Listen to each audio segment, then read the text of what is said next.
Assalamualaikum warahmatullahi wabarakatuh. Welcome to the fourth video lessons for physics. For this topic, we are going to continue where we left off last time. So last time we learned about Newton's first law and Newton's second law. So the first law states that if an object is at rest, it will stay at rest. And if an object is already moving, it will continue to move in a constant speed in the same direction if there is no resultant force. Okay, make sure you remember that sentence. That sentence is very important when you go to your exam. There will be a question asking you that asking you about Newton's first law. And the second law is all about force is equal to mass times acceleration. So the formula that is the second law of Newton's law of motion. Today we'll be looking at the third law, which is called Newton's third law of motion. Okay, so let's start. The third law is all about action and reaction forces. And this law explains several things in life. So how can you stand on the floor and not fall through the floor? How can you sit on your chair and not fall through the chair? How can you move forward when you walk or run? How do you move when you swim? So we are going to look at all these things and what are the forces acting on you and also on these objects to make sure these things happen. You can make these movements. How can you explain how you can stand on the floor and not fall through the floor? When you are standing on the floor, there are two forces acting on you. First, there's the gravity force that is pulling your body down. And the second force that is actually preventing you from falling through the ground is called the upward, is this force here, as you can see. Is the force where the floor pushes upwards on the person. And this force is called, there are two names for this force. It's either called the normal force or you can call it the reaction force. Okay, so you can use these two names for this force that is upwards when it is when you are standing on the floor. Okay, so let me just read this for you. When you stand, the weight of your body is pushing the floor, and then the floor is preventing you from falling. Atoms of the floor is pushing you upwards, and this force is called the reaction or normal force. And this force is what's preventing you from passing through objects. The reason why you don't pass through the ground, is because the atoms of the floor or the ground is preventing you from passing through by pushing you and giving you a force, and this force is called the reaction force or the normal force. Next, how can you sit on your chair and not fall through the chair? This is almost as similar to the first one. When you sit down, the weight of your body is pushing the chair, so there is a force downwards of you on the chair, and this is usually caused by gravity. And in response to this, the chair is also pushing on your body, so there is an upward force from the chair on your body, and that is what preventing you from falling through the chair like a ghost. Okay, how can you move forward when you walk or run? When you walk, your foot pushes the ground backwards, and then the ground then pushes your foot, causing your foot to move forwards. So in order for you to walk, you remember, if this is your foot, you will actually push the ground downwards, and because of that, the ground will push you forwards, propel you forwards, and that's how you walk. So there are two forces here. So there's a force from you pushing the ground, and then there's the returning force or the reaction force of the ground on you. What happens when you swim? What are the forces acting on you and the water when you swim? So when you swim, your legs and arms are pushing the water back. The water pushes your limbs and thus your whole body forward. So again, there are two forces in action here. There's when you push the water back, that's the action force, And then when you push the water back, you can feel the water pushing against you, and that is also a force forwards, and that is what propels you to swim, or helps you to swim forwards. So you might realize that there is a pattern from the questions before. Every time you push something, like the floor or the wall or the water, that thing will push you back. So scientifically speaking, when you exert a force on an object, the object exerts a force back on you. In fact, all forces come in pairs. We call the pair action and reaction forces. For example, when you walk, I explained to you just now, the force of your foot pushing the ground is the action force. And because you are pushing the ground then pushes back on you. And that is the reaction force. If you don't push on the ground, you won't feel any force from the ground. There is no reaction from the ground giving you a force. And both action and reaction forces always have the same magnitude, meaning they have the same strength. Okay, so let's say this is your hand. Okay, I know it looks a bit weird, but let's say that's your hand and this is a wall. And when you push a wall with a force of, so that's your force on the wall with a force of, let's say, 40 newtons. So the wall will push back on you. Okay, and like I said, these two forces, let me just use a different color. These two forces have the same magnitude. They are equal in magnitude. So this will also be how much? 40 newtons. Okay, they have the same magnitude. So you can call the force that is pushing on the wall, let's just give names to these forces. So the force that is pushing on the wall, we can call this the pushing force. Okay.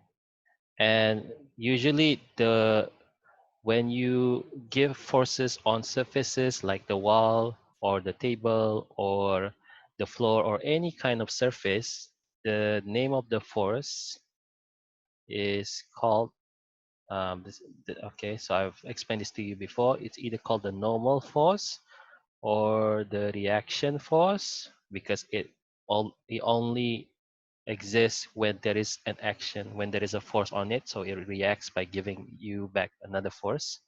Or it is also called the contact force.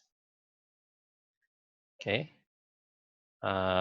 it, it's called the contact force because you are in contact with this surface, with this wall. That's why it exists. If you are not in contact, then you won't have a contact force.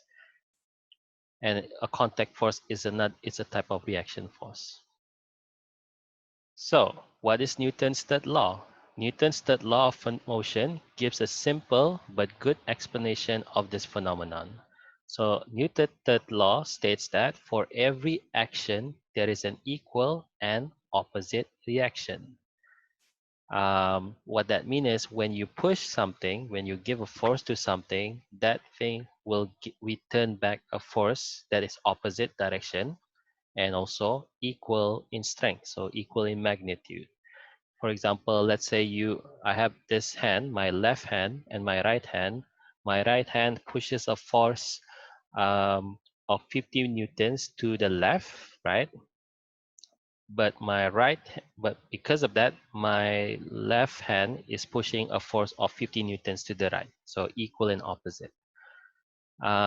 Students often think that the action and reaction forces are acting on the same object. This is wrong. Okay, so these action and reaction forces are acting on different objects. So I'll give you some examples of what that looks like.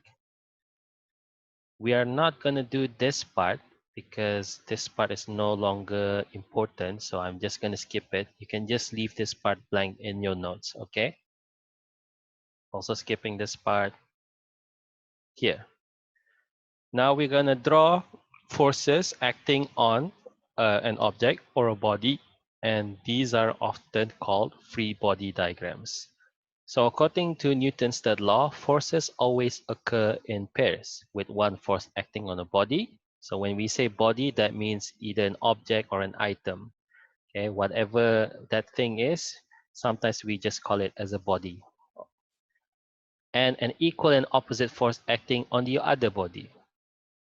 If both forces are drawn in the same diagram, it can cause confusion about which force acts on which body.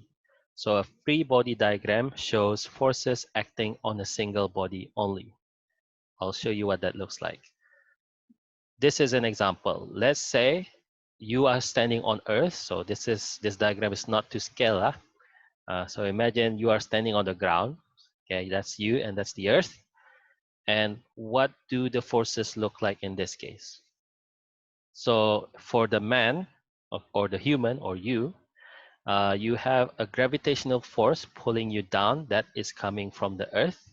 And because you are in contact with the ground or the surface ground of the surface or the surface of the earth, there is a contact force pushing against you. And that allows you to stand. Um, so we need to draw these two bodies separately. That's why they call free body diagrams, because they are separate from each other. You have to draw one for the man and one for the earth. And for the earth, there is the gravitational force from the man that pulls the earth up. And then because the man is standing on the earth, the man is also pushing down on the earth with contact force, because the earth is in contact with the man. So there is a contact force. So what is the pair? In this case, the pair, so this force here, this gravitational force, this is the action, and the reaction is this one, right? These are the two pairs for this. So this is the reaction, okay? This is the action, the reaction is that. The earth is pulling the man down with gravity, and believe it or not, the man is also pulling the earth up with gravity as well. So the thing you need to know about gravity in order to not confuse you, and you will learn more in detail in your A level, is that everything has gravity. Everything that has mass has gravity. Even tiny things like this phone, for example. This phone has mass and therefore there is gravity. The difference is because compared to the Earth has a large mass. And if you have a larger mass, you have a stronger gravity. That's why we can feel the gravity of the Earth, because it has a strong gravity. But in the case of the phone or small things like you and me, humans, the animals, we do have gravitational force. We do pull things towards us, but it's a very, very weak force. It's so weak that you can't even feel it. So when it comes to this, so the earth pulls man down with a gravitational force, and there is also a reaction force that the man pulls the earth up in return. And so the second force, which is this one is the action force, and the pair is this one. Okay. And that is what we mean by the action and reaction forces. They both act on different objects. Okay. These two, they are not their action and reaction force. Okay. The action and reaction force act on different objects. Let's move on to the next example and see what that looks like. Let's say you have jumped up and is no longer in contact with the earth. What do the forces look like in this case? So in the case of you or the man, when you jump up, you are not in contact with the ground, so you don't have any contact force. There's only the gravitational force pulling you down, so only gravitational force is acting on you. And in the case of the earth, you are you are not in contact with the earth, so there's no contact force, only gravitational force is acting on it. So the earth is pulling you down with a gravitational force. Let's just give a number in this case. Let's say 100 newtons. Okay. And for the earth, it should be the same magnitude. The force has the same magnitude. Now, you might ask like, oh, so 100 newtons is quite a large force. Why isn't the earth moving if there is a gravitational force acting on the earth? And that's because if for the Earth, 100 Newton is actually pretty weak. It's not enough to pull the Earth towards you. It's because the Earth is so big and so massive. 100 Newton is actually not a strong force to make the Earth to move. So it does move a little bit, probably like 0.0001 millimeters, but otherwise you don't really, the Earth doesn't move that much. Okay. But if there is 100 newtons acting on you, then you can really feel that force. So force upwards is applied onto Earth, but why doesn't it move? The Earth does move, but since the Earth is much more heavier, the movement is so tiny that it is negligible. So the word negligible here means it's very tiny. Negligible means it's so tiny that you can just ignore it. It's like 0.000001 millimeters or something like that. It's very small. You just ignore it. It's practically nothing. Let's look at this example. So a book is on a table and these two are on the surface of the earth. What do the forces look like in this case? So we have to draw them. A free body diagram means that you have to draw these three objects separately and draw the forces acting on them. Right, so for the book, there is the gravitational force of the earth on the book, pulling it down.